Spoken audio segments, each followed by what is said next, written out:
Vajza e presidentit të Shteteve të Bashkuara të Amerikës Donald Trump, Ivanka Trump, vijon ditën e dytë të qëndrimit në qytetin e Vlorës.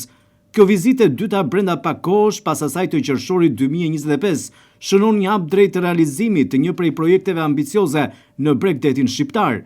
Ivana Trump në këtë vizitë nuk është shoqëruar nga bashorti i saj Kushner.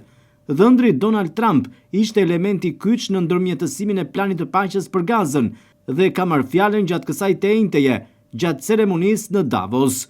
Ai prezantoi një master plan për të ardhmen e Gazës. It was just over 100 days ago that we got the final deal done, and everyone was celebrating and joyous about the hostages coming home and the end to this long war that nobody thought was possible. E ndërsa bashorti i saj, Kushner, ndodhet në Davos, Ivanka Trump e nisi ditën këtë të enjte në Vlorë me një kafe mëngjesi në hotelin luksoz në zonën e ujit të ftohtë. Më pas është nisur në drejtim të Portonovës. Në masa të repta sigurie, Ivanka Trump ka inspektuar plazhin e Portonovës në Zvërnec. Interesimi i familjes Trump-Kushner është për plazhet e Hidrovorit dhe Dalanit, që njihen si zona të virgjra dhe pa plane aktuale investimi.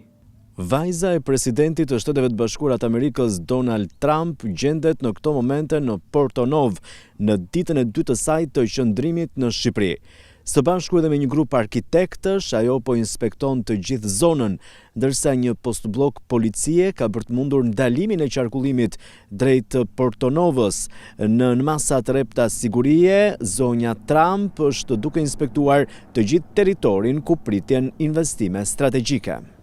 Më shumë se sa për ishullin e Sazanit, vëmendja duket se tashmë është vendosur tek zona e Zvërnecit, plazhet e Portonovës, Dalanit apo edhe Hidrovorit, për projektin që vlerësohet strategjik në një sektor të rëndësishëm të ekonomisë, siç është turizmi. Ndërkaq, vajza e presidentit të Shteteve të Bashkuara të Amerikës, Donald Trump, Ivanka Trump, pritet që të largohet nga Vlora ditën e premte.